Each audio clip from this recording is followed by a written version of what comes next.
Alright, so this is my second take with this because I forgot to turn on my mic audio for the first one.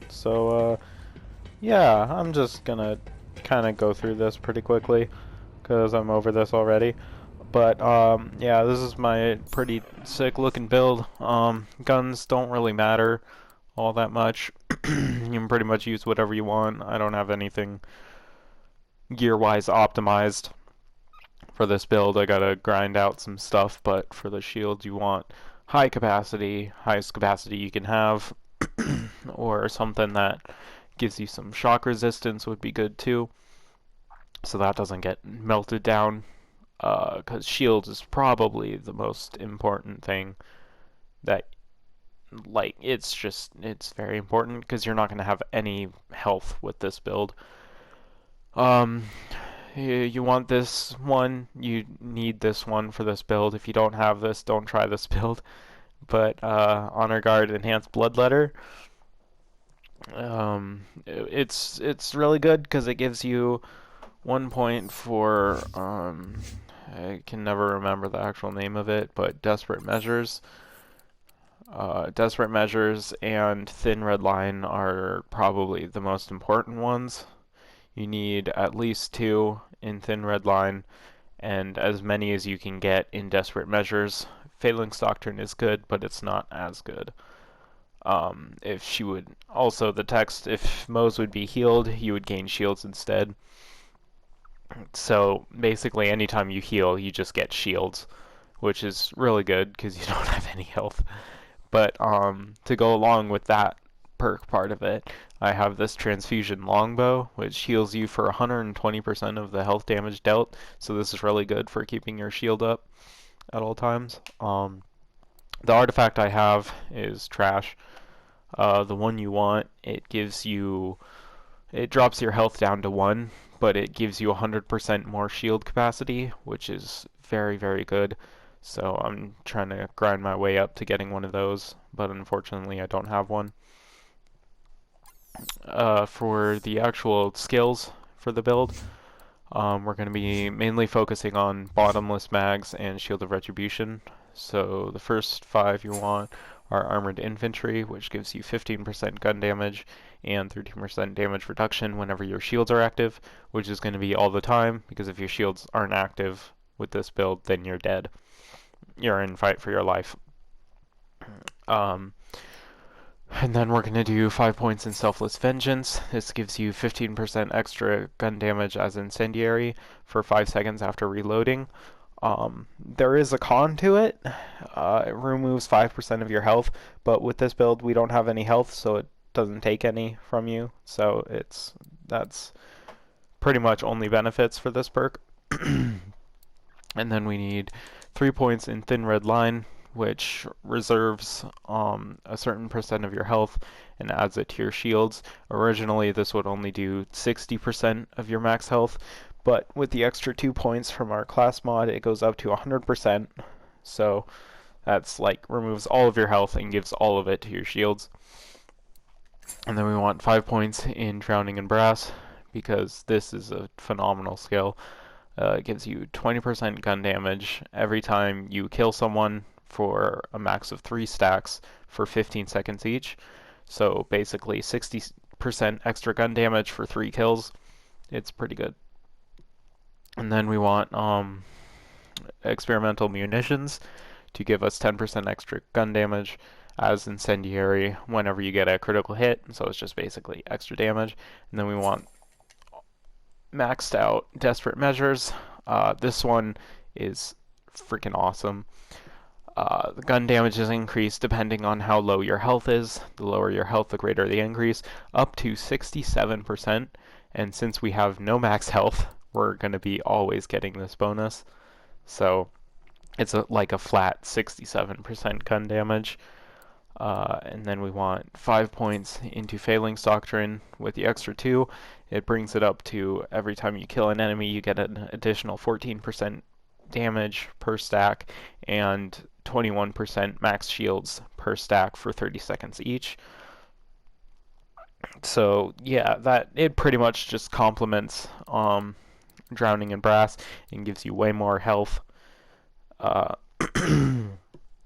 and survivability, which makes the grenade even better because it only adds to your max shield. It doesn't give it to you right away. You have to regain the shields to get up to the max again.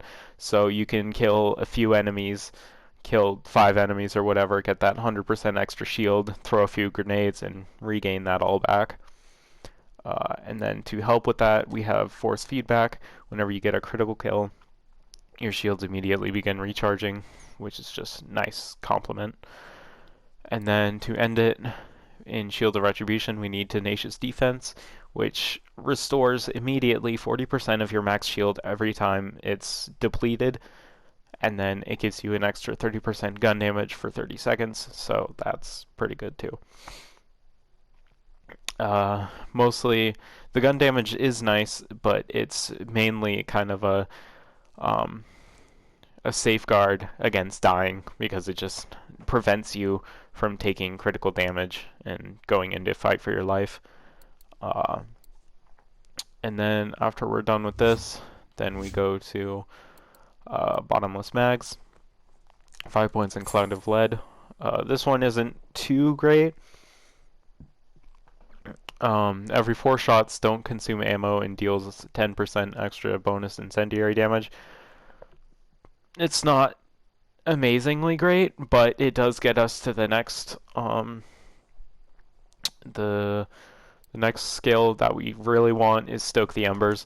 This gives us 30% extra incendiary damage, so it increases the damage of this. Cloud of Lead increases the damage of Selfless Vengeance and of experimental munitions and any and all incendiary guns that you have. So if you, I mean, the guns aren't exactly necessary, but if you want to get the most from this build, I would recommend doing a fire gun just to get that extra 30% damage. And then after we're done with Stoke the Embers, we get a point in Redistribution. These 2 points, you can pretty much put them wherever in these if you want, but I just do these because they seem like the best ones possible. This gives you extra ammo regeneration after getting a critical hit, which helps you shoot longer, which is always nice, not having to reload. And then you have, basically we're just doing these two to get to Scorching RPMs, sorry about that. This increases your fire rate and critical hit, increases your fire rate by 15% and your critical hit damage by 20%, so that's really nice. And then after that's done, we pretty much have 4 points to put wherever you want. So you can either, I would recommend either doing it in Grizzled to get you the cooldown time reduction, or what I like to do is just Iron Bank to increase your shooting, so you're always just shooting a gun. But yeah, that's pretty much it for the skills, but I'm gonna go over why I think that this build is just crazy good. So we're gonna start, it's just full damage and survivability, but to start off the damage, we have 15% extra gun damage, and then we have another 15% extra gun damage for Selfless Vengeance, and then if you kill 3 people, then that's an extra 60% damage, and then another 10% for every critical hit. So already we're at an increased 100% gun damage, and then we have Desperate Measures, which is always active, so that increases it by another 67%, and then we have Phalanx Doctrine, so if we're going along with the 3 kills of Drowning in Brass, we get an extra, I think it's like 40 or so, 30 to 40 percent extra gun damage, and then like 60% extra shields. So that's pretty good. So with that one, we're at about 209% gun damage, just making sure we're hitting criticals and killing enemies, which is what you want to be doing in combat. And then we have I don't want to do the math for this, but an extra 30% incendiary damage. So, I mean, you can figure it out if you want, but we're already at 200% damage, and Phalanx Doctrine has infinite stacks. There's no stack limit to it.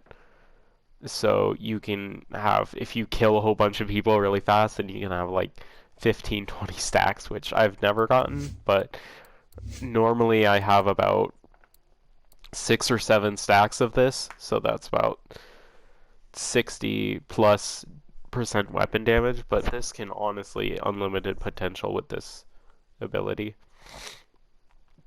But yeah, that's pretty much why I think it's so good. You're gonna have some crazy amount of shields and be dishing out some crazy amount of damage. Uh, Overall, I think that Moze, I haven't looked too in depth into other characters, but I think she has some of the best damage potential from what I've seen so far. But, I mean, prove me wrong. But yeah, it's a crazy good build to be using if you want.